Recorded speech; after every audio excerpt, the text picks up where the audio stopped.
ਵੇਖਣ ਤੇ ਸੁਣਾ ਭਰਾ ਅਸਲਾਮ ਵਾਲੇਕਮ। ਸਾਡੇ ਚੈਨਲ ਦਾ ਨਾਮ ਹੈ ਸਾਲੀਪੁਰ ਗੋਟ ਫਾਰਮ। ਉਮੀਦ ਕਰਦਾ ਸਾਰੇ ਭਾਈ ਠੀਕ ਹੋਣਗੇ। ਅੱਛਾ ਦੋਸਤੋ, ਅੱਜ ਤੁਹਾਨੂੰ ਦੱਸਣਾ ਵਾ ਸਬਜ਼-ਚਾਰ ਦੀ ਕੁਤਰਾਈ ਕਰਨ ਦਾ ਇੱਕ ਅਨੋਖਾ ਜਿਹਾ ਤਰੀਕਾ।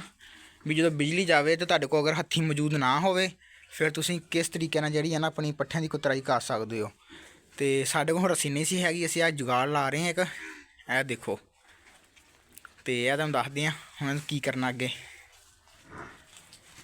ਤੁਸੀਂ ਇਹਨੂੰ ਇਹਦੇ ਵਿੱਚੋਂ ਦੀ ਕੱਢ ਲੈਣਾ ਵਾ। ਰੱਸੀ ਆ ਚਾਹੇ ਆ ਬੋੜੇ ਦਾ ਤੁਸੀਂ ਲੀਡ ਵਗੈਰਾ ਲਾ ਲਓ, ਅਤੇ ਇਹਦੇ ਅੱਗੇ ਤੁਸੀਂ 2-4 ਕੰਢਾਂ ਦੇ ਲੈਣੀਆਂ ਵਾ ਅੱਛੀ ਤਰ੍ਹਾਂ, ਵੀ ਜਿਹੜਾ ਅੱਗੋਂ ਨਾ ਉਹ ਨਿਕਲੇ ਨਾ ਵਾਪਸ ਉੱਥੋਂ ਦੀ। ਅਤੇ ਇਹਦੇ ਨਾਲ ਤੁਸੀਂ ਆਗ ਵਗੈਰਾ, ਚਰੀ ਵਗੈਰਾ, ਗਾਚਾ ਵਗੈਰਾ ਸਾਰਾ ਕੁਛ ਕੁਤਰ ਸਕਦੇ ਹੋ। ਲੇਕਿਨ ਅਗਰ ਤੁਸੀਂ ਆਗ ਜਿਹਨੂੰ ਆਪਾਂ ਕਮਾਦ ਕਹਿੰਦੇ ਕਰੋ ਕੁਤਰਨਾ ਨਾ, ਉਹਦੇ ਵਾਸਤੇ ਰੱਸੀ ਮਜ਼ਬੂਤ ਹੋਣੀ ਚਾਹੀਦੀ ਹੈ ਤਾਂ ਕਿ ਤੁਹਾਡਾ ਜ਼ੋਰ, ਕਿਉਂਕਿ ਥੋੜ੍ਹਾ ਜ਼ਿਆਦਾ ਲੱਗਣਾ ਕਿਉਂਕਿ ਆਗ ਹੁੰਦੇ ਆ, ਅਤੇ ਉਹਦੇ ਨਾਲ ਤੁਸੀਂ ਕਰ ਸਕਦੇ ਹੋ।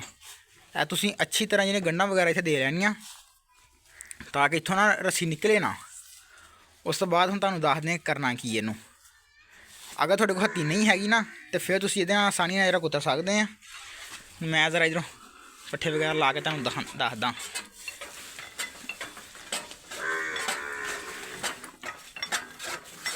ਇਹ ਦੇਖੋ,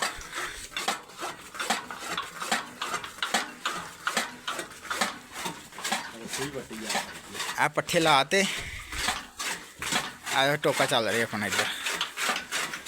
ਆ ਮੇਰੇ ਵਾਲ ਸਾਹਿਬ ਨੇ ਇੱਧਰ ਨਾ ਕਹਿੰਦੇ ਅੱਜ ਵੀਡੀਓ ਬਣਾਉਣੀ ਹੈ ਆਪਾਂ ਇਹਦੇ ਉੱਤੇ। ਆ ਤੁਹਾਨੂੰ ਅੱਜ ਦੱਸ ਦਿੱਤਾ ਜੀ। ਆ ਦੇਖੋ, ਆਸਾਨੀ ਨਾਲ ਜਿਹੜਾ ਨਾ ਤੁਸੀਂ ਪੱਠੇ ਕੁਤਰ ਸਕਦੇ ਇਹਦੇ ਨਾਲ, ਆਸਾਨੀ ਦੇ ਨਾਲ।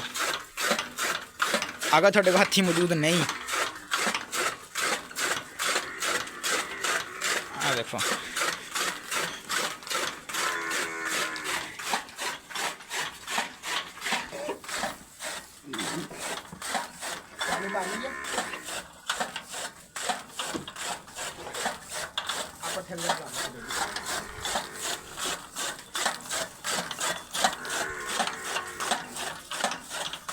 ਲੋ ਦੋਸਤੋ, ਆਸਾਨੀ ਨਾਲ ਤੁਸੀਂ ਦਵੇ ਉੱਪਰ ਪੱਠੇ ਕੁਤਰ ਸਕਦੇ ਆਪਣੇ, ਠੀਕ ਹੈ ਨਾ, ਕੋਈ ਮੁਸ਼ਕਲ ਨਹੀਂ ਹੁੰਦੀ ਹੈ।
अल्हम्दुलिल्लाह बेहतरीन जगार है।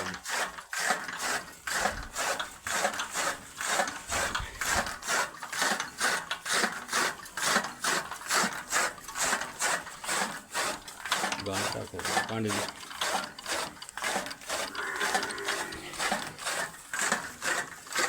कर दो स्टॉप कर जी। दोस्तों, चारा अपना का कुतरिया गया है, तुम देख सकते हो। तो मिलते हैं इंशाअल्लाह अगली वीडियो। दुआवां च याद रखियो। अल्लाह हाफिज़।